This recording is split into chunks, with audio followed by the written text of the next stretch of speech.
गाँव का इतिहास वीरता से भरा पड़ा है। मराठा साम्राज्य में शिवाजी महाराज, संभाजी और न जाने कितने वीर योद्धा हुए, लेकिन एक ऐसा योद्धा जिनके बारे में लोग ज़्यादा नहीं जानते, वो वीर योद्धा थे तानाजी मालुसरे। शिवाजी महाराज ने अपने समय में बहुत सी लड़ाइयाँ लड़ी और जीती। बहुत सी लड़ाइयों में अहम भूमिका निभाने वाले योद्धा थे तानाजी मालुसरे। युद्ध में राजा का सबसे बड़ा हथियार होता है उसका सेनापति। तानाजी ऐसे सेनापति थे जो एक बार कुछ निश्चय कर लेते थे, उसे हासिल करके ही रहते थे। वो शिवाजी महाराज के बहुत अच्छे घनिष्ठ मित्र थे। उनके दिल में अब भी साम्राज्य की भावना उनके रक्त के हर कतरे में भरी थी। तानाजी का जन्म महाराष्ट्र के तारापुर जिले के एक छोटे से गांव कतौली में हुआ था। छोटी सी आयु में ही तानाजी के तलवारबाजी का बहुत शौक था। वो बचपन में ही शिवाजी के मित्र बन गए थे। उनके युद्ध कौशल और उनकी कर्तव्य निष्ठा की वजह से मराठा साम्राज्य में मुख्य सूबेदार के पद पर नियुक्त किया गया। वैसे तो उन्होंने शिवाजी महाराज के साथ बहुत सी लड़ाइयाँ लड़ी थी, लेकिन एक लड़ाई ऐसी थी जिनकी वजह से उन्हें सबसे ज़्यादा याद किया जाता है। वो लड़ाई थी गोंडवाना किले की लड़ाई। गोंडवाना किले की लड़ाई सन 1665 ईस्वी में पुरंदर संधि के बाद शिवाजी महाराज को गोंडवाना का किला मुगलों को देना पड़ा था। जब शिवाजी औरंगजेब की कैद से आज़ाद हुए तो उन्होंने फिर से उस किले को अपने कब्जे में लेना शुरू कर दिया, लेकिन एक किला मुगलों के पास था। वो किला था गोंडवाना का किला। इस किले को मराठाओं ने अपनी नाक का सवाल बना दिया था, जिसका कारण शिवाजी महाराज की माता की सौगंध थी कि जब गोंडवाना किला मराठा साम्राज्य में शामिल नहीं कर लिया जाता तब तक वो अन्य जल ग्रहण नहीं करेंगे।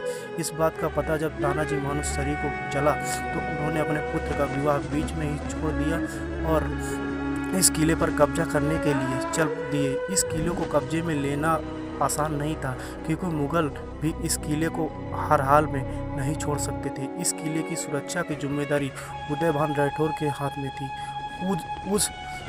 उस समय एक वीर राजपूत राजा थे, लेकिन वो मुगल सेना का नेतृत्व कर रहे थे। इस किले की सुरक्षा अभेद थी और इस किले को जीतना असंभव था, क्योंकि इस किले की 5000 के करीब मुगलों और राजपूत सैनिकों लगे हुए थे। किले को तीन तरफ से भी भेदना संभव नहीं था, लेकिन पश्चिम दिशा में जहां ऊंची पहाड़ी थी वहां पर सुरक्षा कम थी, क्योंकि मुगल सैनिकों को लगा कि इतनी ऊंची पहाड़ी पर चढ़कर दुश्मन हम पर वार नहीं कर सकता। लेकिन तानाजी हर संभव को असंभव बनाने वाले थे, योद्धा थे।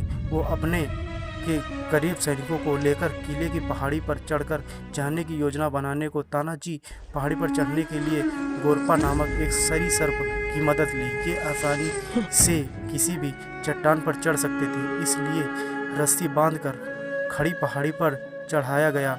इससे तानाजी ने पहाड़ी की ऊंचाई का अनुमान भी लगा लिया और रस्सी की मदद से किले पर अंदर घुस गए।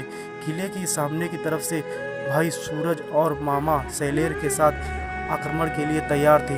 तानाजी किले पर प्रवेश होकर किले को द्वार को खोल दिया, लेकिन लड़ते लड़ते वो वीर गति को प्राप्त हुए।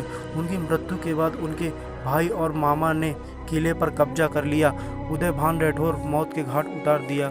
मराठाओं ने इस किले को जीत लिया, लेकिन शिवाजी महाराज अपने मित्र को खोकर बहुत दुखी हुए। मराठाओं ने किले की जीत का भी जश्न नहीं मनाया। शिवाजी महाराज ने तानाजी की वीरता पर कहा, गढ़ आला पड़ सिंह गेला, अर्थात शेर को खो दिया। बाद में शिवाजी महाराज ने इस किले का नाम बदलकर सिंहगढ़ किला रख दिया। शिवाजी महाराज ने बाद में तानाजी की समर्पित से स्मारक स्थापित किए। पुणे में वर्डवाड़ का नाम भी बदलकर वीर तानाजी वाड़ी रख दिया गया। भारत सरकार की तरफ से 3 अगस्त सन 1984 को 50 पैसे के वाला टिकट सिंहगढ़ को समर्पित किया गया, जिससे सिंहगढ़ की तस्वीर छपी थी। इस तरह तानाजी ने शिवा जी की अनबन बचाने के लिए अपने प्राण न्यौछावर कर दिए। तो दोस्तों, ये थी तानाजी की जीवन की कहानी। धन्यवाद।